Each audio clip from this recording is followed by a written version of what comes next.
Welcome to another episode of Open Discussions. I'm Christine Blanchette, and my co-host is Jackie D. And we're excited to have as our guest Sandra Millward. She's a registered orthomolecular holistic nutritionist based in Vancouver. Her practice has taken her all over the world as nutritionist for the Canada's men's national field hockey team. And she's also a personal holistic chef in the film industry. And she's here today to talk about the KETO Diet. Welcome, Sandra. Hi, Christine. Hi, Jackie. Thank you for having me. Thanks for joining us on Open Discussions. And welcome, Sandra. And so let's begin with, what is the KETO Diet? I'm happy to come and talk to you guys about the keto diet, and we are going to talk about the ramifications, the health benefits, and some of the things that might be a little bit on edge with the keto diet. As a nutritionist, I know it's an ever popular thing right now. We're seeing on Instagram, we're seeing on YouTube, there's lots of folks who are getting onto keto and really loving it and seeing some health benefits. Essentially, what the keto diet is, 5% of your dietary needs will come from carbohydrates, which is very, very different than what we've done in the past. So your diet would look like 25% from protein, 70% from fats, and then 5% from carbohydrates, which is very different than how we eat in North America currently. As you know, carbohydrates have been our thing. So that's kind of the baseline of a carbohydrate macronutrient breakdown. Mm-hmm. And tell us about the services that you provide. You are the founder of Radiate Wellness. Mm-hmm. Yeah. When I became a holistic nutritionist many, many years ago, I really didn't know what I would get involved in. I traveled and toured internationally with the men's national field hockey Olympic team. During my tenure with those fellas, luckily, they managed for the first time in Canadian history to qualify for the Olympics not once, but twice back to back. It's actually quite an accomplishment for us Canadians. They took a real risk on me because I'm a holistic nutritionist, so it looked a little bit different than having a dietitian who was also equally valuable. My approach was a little different from the perspective that I was looking at the athletes' personal biome, looking at their guts, looking at what they're doing. So protein is very important to athletes, but to not be breaking it down or not having the body at optimum is a thing. So when I went on tour with them, I looked at their menu plan very, very differently. So I fed them, which I have great stories. One day we should do a whole thing just on the stories I have about finding food in foreign countries where it's all holistic and trying to be wonderful. But teaching them how to, we based their menu around arriving in a new country after sometimes being on a flight for 24 hours or been transit for 24 hours, eating all natural whole foods. I'm trying to get their guts right immediately into it, so it's really high fiber for them. And then we go into doing building up energy sources for a big game, and then recovery. So then, I really worked with their foods and then their personal macrobiomes. It was an awesome experience. From that, I evolved to COVID obviously changed a lot of lives, particularly around the athletes and Olympics and travel, which was the cornerstone of my business and my practice. During COVID time, I actually established a couple of new things. One of them was a clinic. I've opened a new clinic on 4th Avenue here, and I've changed my focus a little bit more to I wouldn't say it's women's health, but I'd say 90% of my clients are female, and it's that I can also work with people to help them in a clinic setting, which is COVID sanctioned and really beautiful. So that's been really lucky.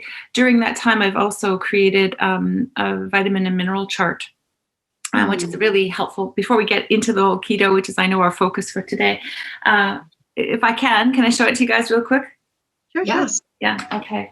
So during COVID, I was going crazy, and I'm a bit of a doer. So I put together and had case studied with me. So it's a vitamin and mineral chart. It's the first of many. I'm going to do a series, but this one tells you the vitamins. So it tells you vitamin A.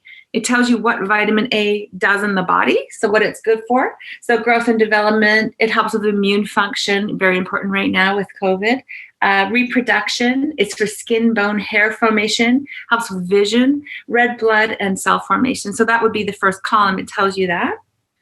Then I got into what food you get that from. So when you have it on your fridge, or if you're a doctor or you're a naturopath, I've had a lot of physicians ask me for this because, they realize the health benefits of people eating balanced and well. And this is a quick visual for them to say, well, if you ate more of, if you ate more cantaloupe and you ate more carrots in your diet, you're going to increase this vitamin in your system. And then I have, obviously, with my orthomolecular, which you had troubles pronouncing at the beginning because it is a really long word, Christine. It basically means that I'm educated in supplementation. So in that, we now have a maintenance level, what you need to eat daily, and then a therapeutic level, which of course you'd work with your physician or your naturopath or whichever doctor of choice you have before you got into doing therapeutic dosing and levels. So that's kind of what I did during COVID. So that's a really cool vitamin chart. So I know the focus today is on keto, and that's what we wanted to do, but I wanted to talk from as a also to bring into the conversation with us today was the word diet. A lot of folks are having great stuff on keto, but I want to talk about diet and kind of from a nutritionist perspective of diet. People diet for different reasons, and the word diet has different connotations. Often people will diet for religious or conscious belief systems, Buddhists, Hindus, Islams, kosher people, the Jewish people will eat kosher, Seventh-day Adventists avoid alcohol.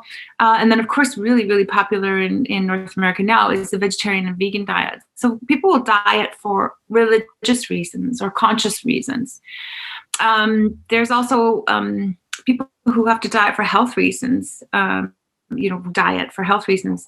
A celiac, they have to be gluten-free.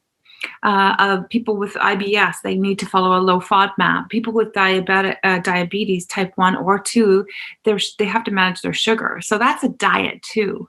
Those are all diets that people have to do because their bodies are in a system that they actually can't eat those particular foods.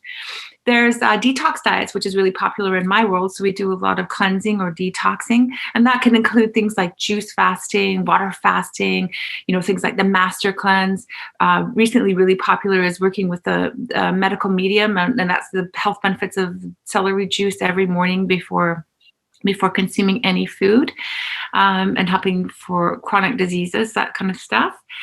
And then we get into sort of the low-calorie diets, which I wouldn't put keto in low-calorie because that's not its focus. But we do get into things like the low-calorie diet, such as intermittent fasting, which I believe is a great system, particularly for menopausal women. I think it's an awesome way to go. Body for Life was a low-calorie diet. Then there's things like crazy crash diets, which I'm sure we've all done in our lifetime. I certainly know I have over the years. There's the Beverly Hills, there's the grapefruit, there's the cabbage soup diet, and there's even the Subway diet, where that one young gentleman lost a significant amount of weight by eating Subway every single day. I do not recommend that. I am not condoning that diet. Then, of course, there's, the macrobiotic diet, which is eaten in the Japan culture. And then there's a Mediterranean diet. And then I've even explored myself raw food dieting, which is really great. So the list of diet goes on and on and on. And we have a full spectrum. So when you ask me, about that, that's what I I go into talking more about that. All in all, I'd like to say that my general idea for the word diet is bringing into balance, bringing that body into homeostasis, which is right for my body, which is right for your body. And that takes, which is where I work with body, mind, spirit. So we look at everything that's going on in your life. We want to avoid things like not being nutritionally balanced. We want to avoid things that are detrimental to your health. I have stories about clients that have come to me that have done the most crazy things, and we've had to get them back on track. We want to avoid things that are risk to the body. We want to avoid things like body dysmorphic disorder, or people that are anorexic and going into the ultimate of that. So the diet is a very unique and special thing that is very pertinent to us as individuals. And that's why when I take clients, even my athletes, as a team, I look at them individually. What do you need? What do you need to be at your peak performance? I mean, there's a blanket that I do. There's this protocol around, building up the nutrition and doing rebuild. There's for energy source building, and then there's for rebuilding muscle and tissue after. So recovery, hydration is huge in that too. So these are the things that I look at as a nutritionist, and I know that you wanted to know a little bit more about keto. Do you guys have any questions on anything I've already sort of mentioned here? It's so funny because Christine and I would talk about, we'll have a guideline, like an outline of questions to ask. And once our guest starts talking, we go like, okay, maybe this is what I should ask. Maybe this is what we need to ask. I've got the list of questions, so I can certainly ask some things. I think the diet is really good as a short term for weight loss for people. I think that they get their health and energy back. I believe my thoughts on it genuinely, and I have several girlfriends this summer that went keto, and they were thrilled because the weight just flew off. They were active. Their youthful skin came back. They fit back into their jeans from 2 years ago. They were feeling great. But I also believe that they cut out alcohol, stopped eating packaged foods, and I think that they would have got the same results. I think that keto was a really great thing. Now, I know there's a lot of keto people out there that'll be really angry at me about saying that, but I don't believe it's a long-term solution for health, well-rounded health benefits. I would prefer to see someone lean more a little bit toward the paleo, where it's a little micro balanced. So people that it's really good for, and some of the research that I did, obviously for weight loss, using that fat for fuel, burning off that fat, getting it out, great. Short-term effect, why not? It's good. It's not going to harm you. And, anything where you're decreasing body mass, which is more beneficial to the heart, the general body mechanisms, everything works better. Like all the things I mentioned about why my girlfriends did it this summer. There's been some really interesting research around it for epileptic seizures, and I have some studies, if you could like me to share with you later on your thing, that can help with people with epilepsy. There's also some articles around people with heart disease, and I know the LDL, HDL, high fat. Fat's been a very, very bad topic for the last 30 years.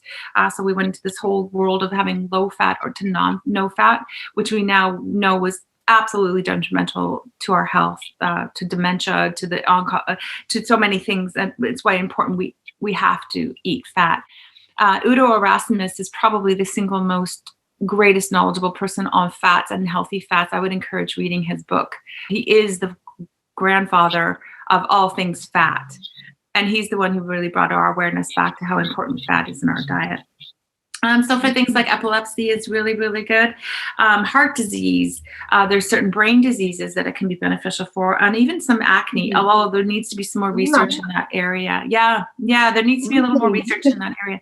When you eat carbohydrate, it turns into glucose. When you don't use that glucose because you haven't used that energy, it stores as glycogen. Glycogen is that quick storage that we get when we're going to go do a run, Christine. We need that. We need that energy to get out. To get out there, get going. With my athletes, it's the same. So you use that initial glucose that's floating around, and then you go into using glycogen, which is stored. And so for folks that around cancer, that it's nice. It's better for them to have less of that in their system. Again, I have a study. I'm not a doctor, so I don't really want to get into saying too much about using diseases and things like that. But it basically translates to having your glucose storage diminished, and that translates to less insulin resistance, right? Because if you have diabetes, you're always having to manage the insulin. So if your insulin is low or high, with your glucose stores, it's actually balancing it a little bit better and easier for you to manage that as a thing. So, I mean, there are some health benefits to some folks. Again, like I said earlier, different reasons, different diets, different folks that would be good for. Those are the people in my research that I found that would be benefit. But if you are any of those, talk to your physician first, and then come and see a nutritionist. like I said, it's very unique and very specific. It's very hard to give blanket information on an interview, but those are the general ideas. At least you got the idea of that. You mentioned something about keto is not for long term. Is that right, Sandra? Yeah, in my estimation, it is not. Why? First of all, it's not macro micro balanced. You're missing when you're following keto only. You're missing some really important things like selenium. You're missing some magnesium. Your fiber's really low. You could become constipated. One of the number one things I do as a nutritionist is making sure the gut biome is working effectively. So if your gut biome is ineffective, you could eat all the healthiest food in the world you want, but if you're not utilizing it, if you're not absorbing it and breaking it down and translating into your body to work to do it, protein's the cornerstone. Every single cell in your body needs protein. But if you're not breaking it down or you're not utilizing it, then there's a lot of waste in there, which then takes us into things. Other folks I really don't like to see on keto, and I would highly dissuade them from being on keto are folks with any liver issues and gallbladder issues. And I actually have clients right now. She'll remain anonymous, of course, and hopefully she'll see this because she is seeing some results. It's very slow. She came to me for weight loss. I uncovered that she'd been doing keto, and she'd also been doing a high intensity workout for about 4 months. Did not lose 1 pound, not one. And I found out through my very extensive, I do a 2-hour intake with my clients, that she actually doesn't have a gallbladder. So the main function of a gallbladder is to break down and emulsify fat and utilize it for energy and or other needs in the body, like through brain and things. But it turned out she'd actually been harming her body being on keto and doing high intensity exercise. No balance. So we're at six weeks with her, and we're still trying to bring her into getting her body to trust her again. Really. Well, Sandra, is there an age group that shouldn't be on it?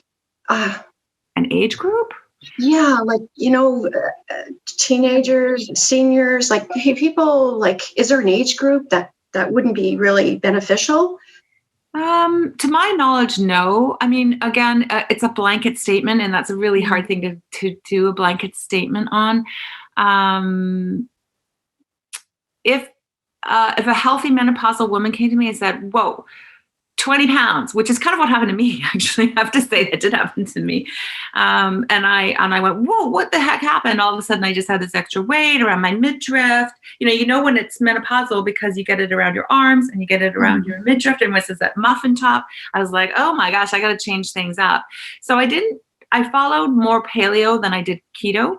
And again, that's very loose terms. I don't like really stigmatizing, but for children, if a young child, a teenager came to me and they were obese, I might consider it for them if their parents and they were really good at balancing their macronutrients. You guys, I lived in London many years ago. I lived with 3 vegetarians, all of whom never ate vegetables. They lived on beer and nachos. So, I see this also with keto. I see people say, oh, I'm keto. I eat bacon every day. So I guess my message in this is really, you're not keto and you're not vegetarian if you're this. I hate the label thing. It's about balance, even if you want to say maybe you're leaning toward keto, maybe you want to bring your keto so that maybe 10 to 15% of your carbohydrates are there. But we're not talking carbohydrates, crackers and cookies and donuts. We're talking carrots, apples, beans. We're talking good carbohydrates, healthy ones. So if a kid was going to go on this, or an elderly person, I don't know if I put an elderly person on keto. It's too hard on their bowels are already generally, they need the fiber. They really, at that age, we need more fiber. Would I put an athlete on keto?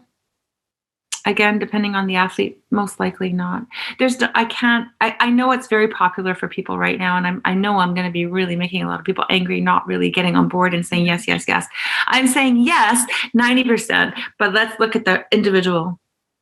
If you guys are interested in keto, I would definitely do an intake and say, what are your health ramifications? What do you do now? What can we tweak?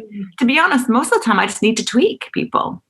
Keto, you see results really quick. That's why people love it. Within the first week, you lose between 2 to 10 pounds, depending. My brother, I put him on a protocol a month ago, and in the first week he lost 10 pounds, but that wasn't even keto. It's just because when the body wants to go into homeostasis and heal, it will go there. You give it the right formula. You give it lots of water, you give it lots of fiber, you give it lots of nutrients, and all of a sudden the body goes, woo, yahoo, it's a party in here. Wants to do it. So that's, so that's why keto is popular. People find it easy. People like to eat meat, I encourage, if you're going to do keto, that you do grass-fed. I just came off of a film shoot. That's why I look so tired right now.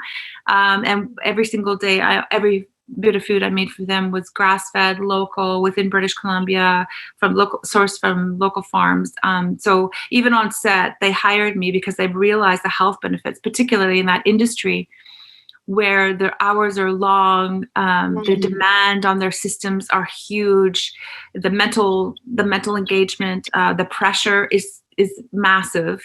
And they really wanted to have a holistic nutritionist. If you look on my Instagram, you'll see I was making juice for them at 5 a.m, and all the food I made was natural and organic. And it's for the same reasons. It's the balance. In fact, the producer came to me after. She said, I actually lost a couple pounds on set. Normally I gain. And I said, oh, that's great, because I had lots of fiber and lots of nutrients going through for her. So, well, generally, Sandra, if someone just wanted a quick weight loss or quick health journey, health program, what are the big no-nos? Is there any list of no-nos that is applicable to anyone, even if you don't actually know their body composition or their goals or their activities? List of no-nos. Well, if I was going to give you my top 3 tips, one of them is avoid packaged foods and goods, baked goods, avoid white sugar and anything with white sugar in it.